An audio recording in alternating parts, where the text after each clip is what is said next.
Still a little bit of money. Cha-ching. That's great. We'll see this live in action.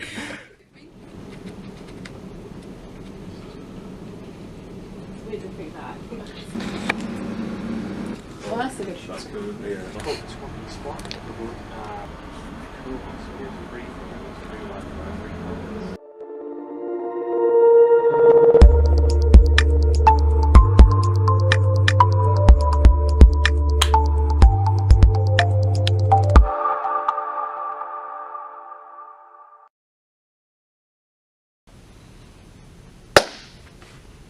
Hiya. Hello. We're Matt and Luke. We're from Team Spacehop. We're here with. Oh, let's do it again. Let's go again. Crap. We should have. Hiya. Hiya. Just pause it and start again. Hello. Alright, one more time. Do you want to do it again? Yeah. That's what you meant about your 80 tape. One more I time. can see it. Alright. I'm Matt. I'm Luke. We're from Team just yourselves, guys. What's your name? Where you're from? Alright. Can't believe this is so difficult. I'm Luke. I'm Matt. We're Spacehop with BTS. So hi, welcome to BTS. Hi. For our viewers who don't know what Spacehop is, would you like to explain that a little bit more? Yeah, I think Luke would really like to do it. Hotspot. Yeah. It's an online marketplace where you can browse and book workspace, meeting rooms and home offices. So if you need something, if you need to do something somewhere nice, you can just log onto the site and find it. Brilliant. I think the quirky thing about it is that you can book into someone's home and sort of you can have an off-site meeting room there. You can have an off-site meeting, or you can, if you want to, you can have like a photo shoot there, or you can do your vlog or your blog or whatever you want. So it's kind of like an Airbnb or workspace. Just what I was thinking, yeah. So as I know a little bit, I've done a bit of research about your story. So you both were from professional backgrounds. Yeah. You were I was a doctor. amazing. And Yeah. yourself? I was a barrister. Wow. So that is a very big change. I know. I don't know if it was the right decision, but we've done it. Well, it seems like it was.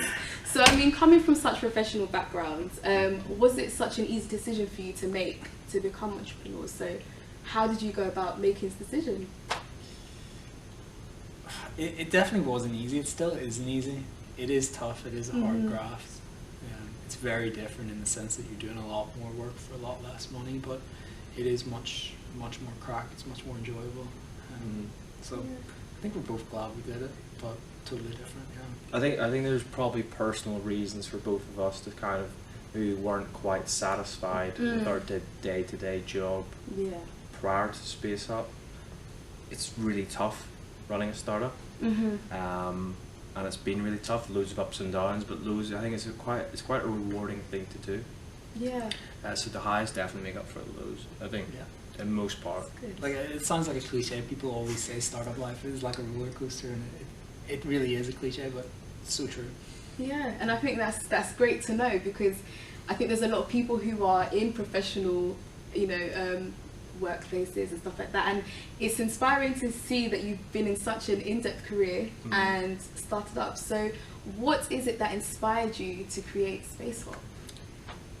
So I was kind of the first guy on board.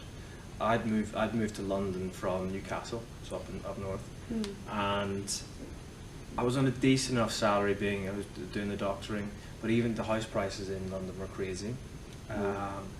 And I was a big fan of Airbnb and websites like that, and I kind of thought, putting two and two together, my empty flat that I was paying a fortune for, and rent was there empty, and I thought, why not use it for work purposes or meeting purposes or photography purposes? So that's where the idea stemmed from. But as a person, I suppose I've always kind of been a bit creative and doing things on the side. So I think we probably just got it in our blood to.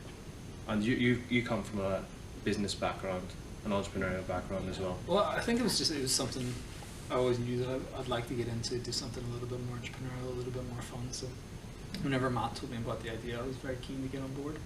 Yeah, that's really great. So how did you balance kind of the transition from being in your career, which I'm guessing there was a lot of studying and, you know, a lot of climbing to get into your career, to transition into a startup? How was that process? It's not really a process. You sort of just decide you're going to do it. Yeah. And then, like, the next day, you're gone. You're out of there, and you're focusing full time on Spacehop. So it is a big shift. Totally different lifestyle. Everything's. You go from wearing a suit every day to literally waking up and going into the living room in your pajamas, sitting on the laptop. It's a lot more fun, but it does take a little bit of getting used to. I can imagine. Yeah, I think people probably view you more like a tramp, I think, when you're in the startup. Definitely don't get the same respect when you walk into the shops in your pajamas. So how long has Spacehop been running for? We launched January 2016, yeah. So it's just under 2 years. Okay, wow. So things have been very fast moving, fast paced, I can imagine. Well, it feels like we've been going for about 10 years, so not really. See, that's the hard work, so 24/7 working. Yeah. That's great. And what exactly is the goal that you're trying to reach? Good question, actually, there. Would like to get some cash and retire. No, I think the ultimate goal is to create that platform where you can go on and find a unique space, find a creative space that you can either, like, a space to work or a space to meet or even a space to create. So it's all in one platform. You log on, and we'd love to take it outside of London. We'd love to take it to other cities across Europe. To do that, we'll probably need a bit more investment, but ultimately we'd love to make it like a global platform and really disrupt the market, as they say. Yes, sounds great. That's good. Well, speaking of investment, one thing I guess when people are thinking of a startup is funding. So it's a very tricky subject. It's very hard to kind of get good advice from different people. So how did you go about, you know, kind of getting funding? Yeah, it's probably one of the toughest things to get right, and you can spend so much time, you can waste so much time, like thinking, oh, I've got to get money, I've got to raise money. But I think the most important thing, and the advice, just if we could tell ourselves back from the start, is just try and get as far as you can. Like, launch whatever you can, get some customers on the go. Because very few people are going to give you money early on. Maybe a government grant if you're lucky, or something like that. But in terms of investment, we've experienced firsthand. We've really tried to get investment. We try to get early on, and just so many rejections. That's normal. We did. I think the different options are after that. Then is crowdfunding is a good option. That's what we did. Okay. But again, I think you have to still try and get some customers and try and show you've made good progress, and then consider different crowdfunding options or angel investment. Again, that's a bit further on. Yeah. So at the start, maybe keep working the job on the side. Keep it sort of as I would suggest keeping it nearly as like a part-time thing. See how it goes. See if you make some progress. And then if it looks like it could be something that could maybe fund your life or your lifestyle, then pack in a job and go for it. Wise words, you heard them here first. Wise words. Right? That's great. Do you want to add to that, Luke? Wise words. No, it's very wise. No more knowledge to give us. Well, as you kind of answered this question, so seeing as you didn't start as entrepreneurs, is this kind of something that you've always had? You said you came from an entrepreneurial background. Is this something that's always been in you? I think it is, for a lot of people, it is a bit of an itch that you just want to do at some stage in your life. I think even, as during school, I always knew I wanted to do something in business, and it came about in a strange way, but I felt like I always was eventually going to go down that path. Okay. I think it's an itch that you either have or you don't, and you have to. But it's kind of a risky sort of path to take. Yeah. You have to be a bit of a gambler, I think. Yeah. Be quite brave. Brave is a good word, yeah. Or stupid. I don't know. Brave or stupid. Well, how did you guys meet then? So you've known each other for a long time? Yep. 15 years probably. Secondary school. 15 years. Did they? Yeah, about that maybe, yeah. Wow. So yeah, secondary school. That's good. So do you think that your relationship, knowing each other for so long, has enabled you in your venture? Or I don't know. I think you definitely, you spend so much time with your co-founders. Mm-hmm. You need to do it with people that you can get along with, obviously, and work with. It's so important. I wouldn't suggest you just get into a business with your mates, because a lot of our mates, and we share obviously a wide group of mates, but you need to have certain attributes to run a business. Mm-hmm. So you shouldn't pick people solely based on who your friends are and who you'll have a lot of fun with.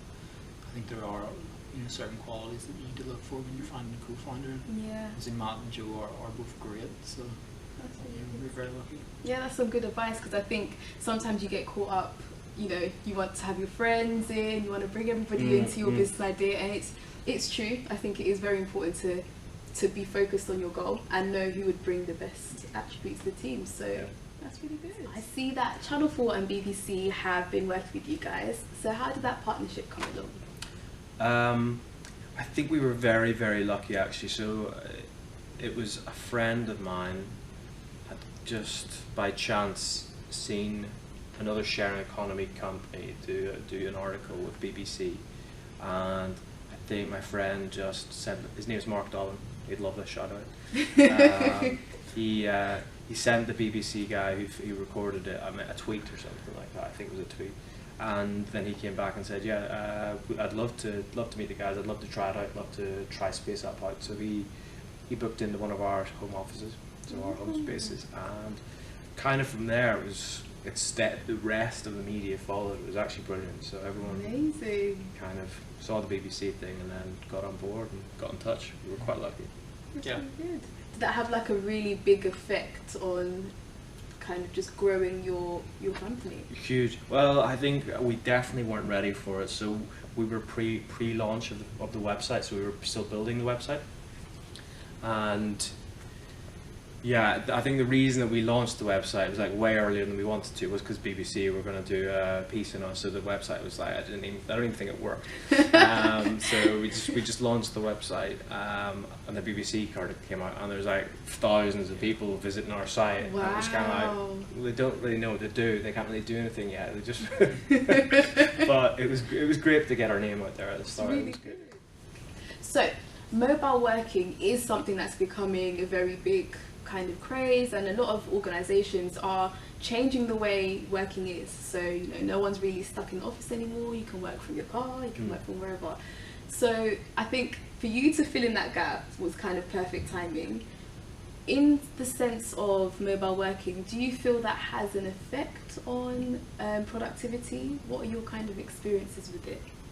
Yeah, I think 100%. If you're sitting in your own house, it can be hard to get motivated. You sort of get up and have your breakfast, you've got the TV there, all your usual distractions, whatever you normally do to relax, it's all at hand.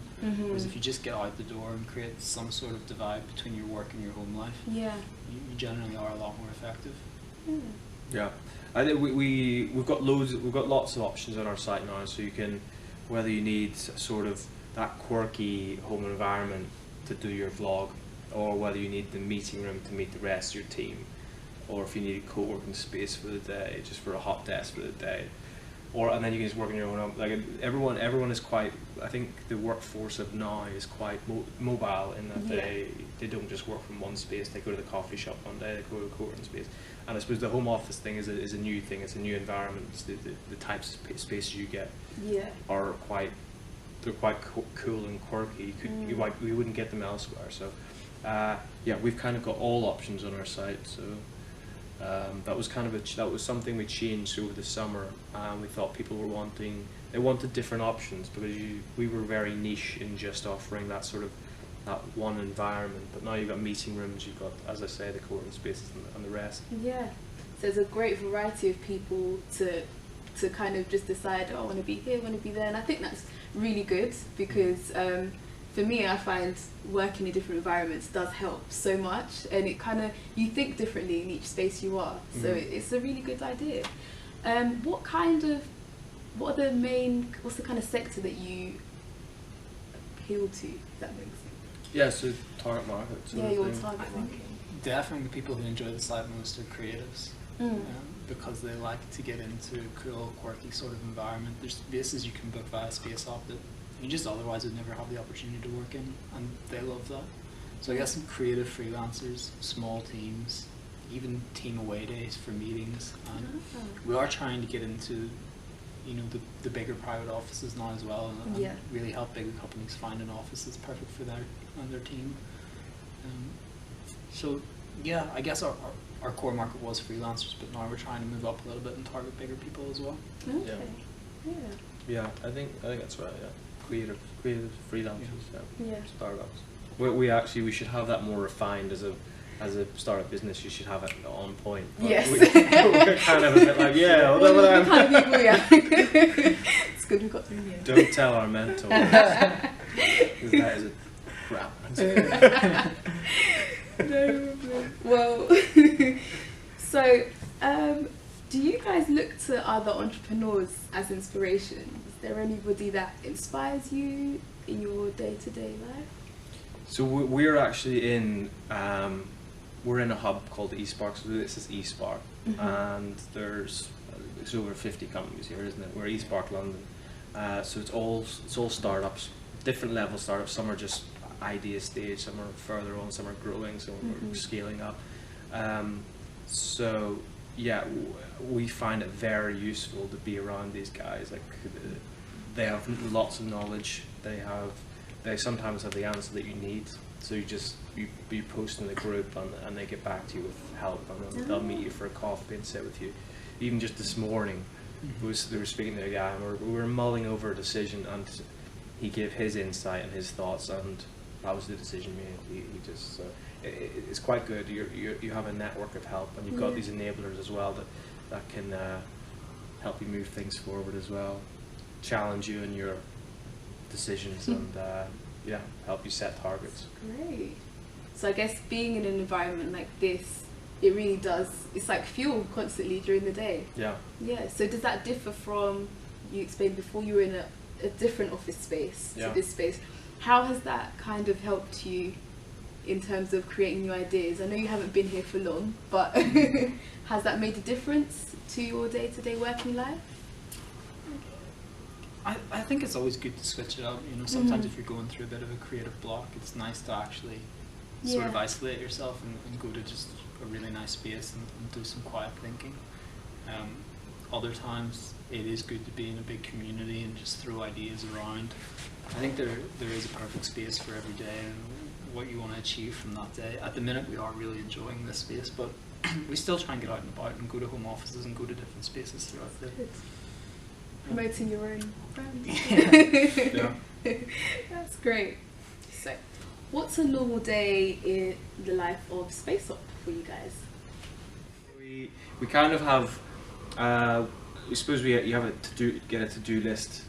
What do you want to achieve for the day, and then you've got bigger goals sort of sitting in the background that you know you're trying. These little goals are trying to achieve the big goals. So we do lots of sales, lots of work on the marketing, further developments of the website, and just that. Anything else? Yeah, we keep busy. It's hard to know where the time goes, but yeah, we definitely do keep busy. Yeah. So how long would you particularly spend in the office? Because, you know, I feel like as creatives as you are, you must be out and about. How much time would you say you spend? It changes because you're a small team. Your focus changes a lot. So you can go through a period of, all right, early on, and you're developing the website, so it's like loads of drawing pictures and going, no, I don't like that. Redrawing them. Joe, who's not here, he's the tech wizard, so he did this. We're used to this. We're useless when it comes to technology. So he was the genius that did this. So then you go through phases of just working on what's the best for the user, getting people to test that, getting your friends in to try it out, seeing if it works, and then Yeah. Yeah. And then you go to the next stage and then say, for example, if you're trying to raise money, then it's lots of like meetings with potential investors, sending lots of emails to potential investors, and then you go through a sales phase, so it's like lots of calls, lots of those calls. So it really depends on what the big plan of that week or that month is, or that period you're at. That's really cool. So what has been the toughest test for you guys so far? There's been lots.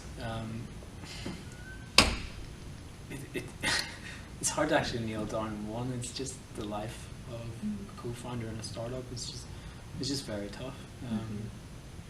What about YC? Well, I think that is a big point. Just the general rejection that you have to go through. It doesn't matter what sort of startup you're involved in and what stage you're at.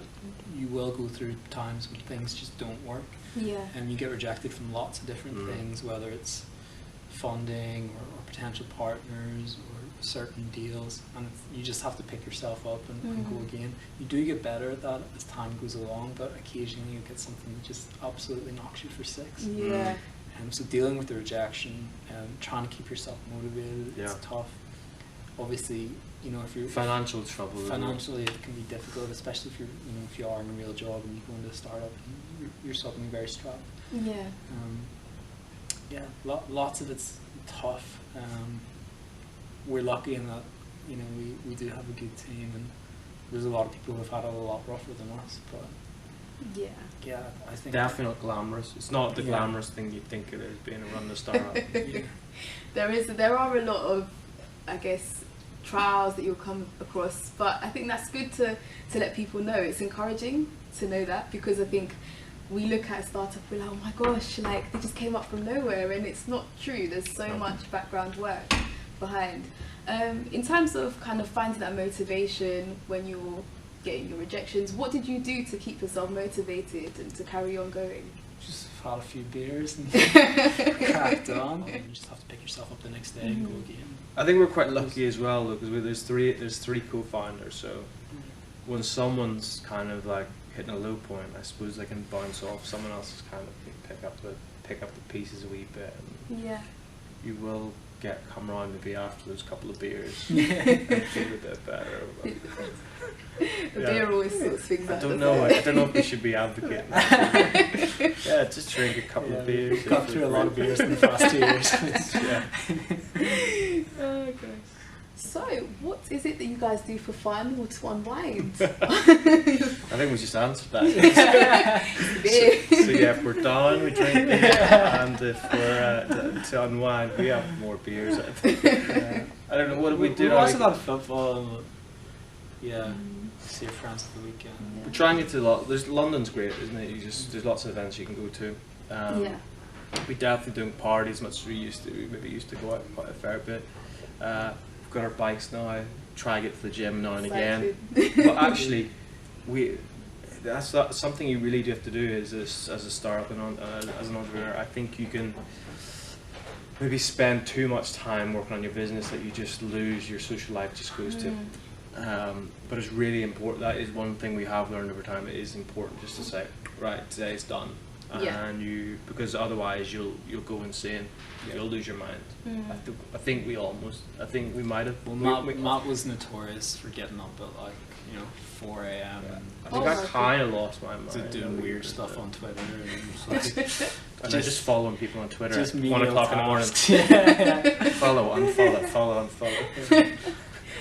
Yeah, so it's really good. That's a good. That sounds like a mental. Sounds a bit crazy. So yeah. So draw the line. Draw the line. Yeah. Go out for a nice McDonald's, a beer, cinema. Go for a bike ride. Luke likes yoga. He's a yoga man. Oh, He's quite a spiritual creature. I wore a top knot today, not I'm a yoga man. Thinking back to growing up in Northern Ireland, do you think there are any experiences that helped you become who you are now in terms of creating a startup? I think it's quite comfortable. I think we had quite a nice upbringing in Northern Ireland. It's a good school.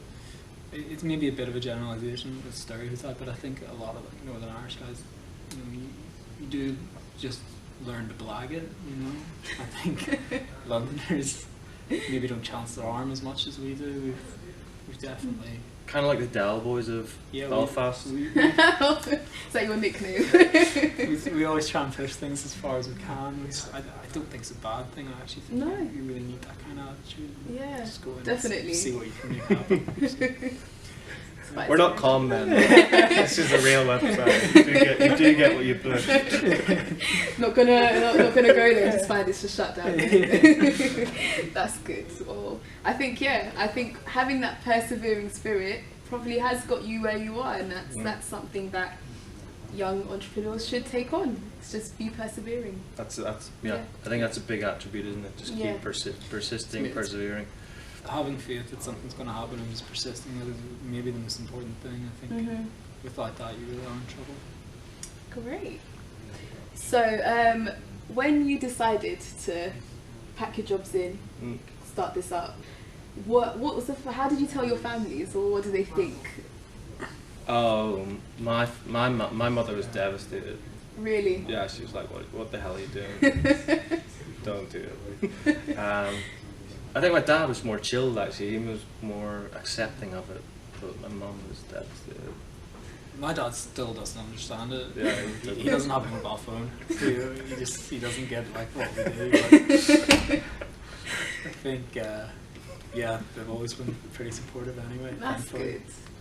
Good. Yeah. So I guess having that support is quite important behind kind of just starting something up.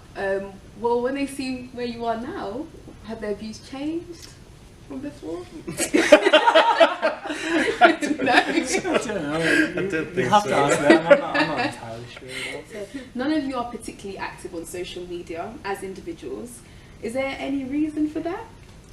I hate social media. Like, I think it's Really? something you have to do, obviously for your company. But you know, I only got a Facebook profile like a few years ago. I've never tweeted. I have one photo on Instagram. It's just something I never really got into.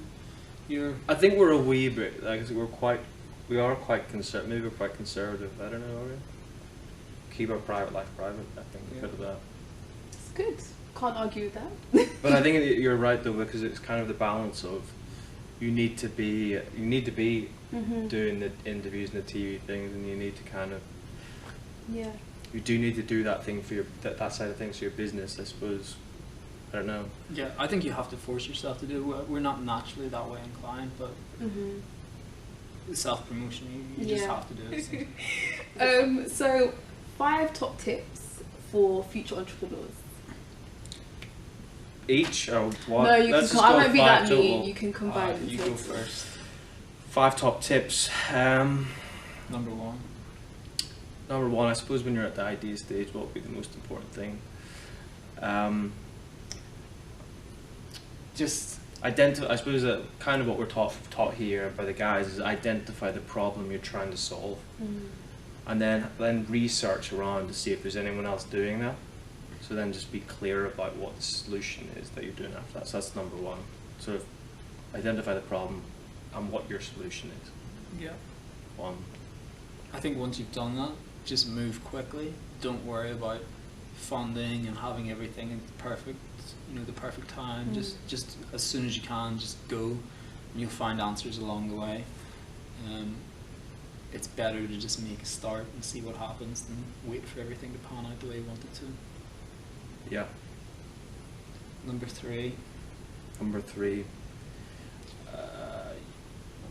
I suppose finding a team is probably a big thing, isn't it? Yeah. I suppose when you think you've got the right idea, you've made some progress. In terms of finding the team, maybe don't give any of your company away at the start, because you have to give away shares, or you can't really afford to pay people at the start, so you have to find the right co-founder. So maybe just test working with them for a month or two, see how it pans out for both you. If you're still keen, then maybe just make some more solid terms. That's 3. 4. What about attitude? Sort of you talked about perseverance. I think perseverance is really important, and you just everyone will get, like, every startup has had it, rejection being like, just no, you would like, you just have to be you have to be persistent, you have to be quite strong, but stay positive, come back, and yeah. One more? I think it's so important you enjoy it as well. Yeah. You're only really going to last it because you will inevitably come across those rejections, and it's so much easier to come into work the next day if you're having good fun and you're having a laugh. So if you're in a business or you're in a market, what you're doing involves something you're naturally interested in and you enjoy, you'll find the whole process so much easier. Yeah. That's it. Great, love it. Those are great tips, really, really good tips, and I think that will inspire and help a lot of people. Great. So thank you guys. Thank you. You're welcome. Thank you, BTS.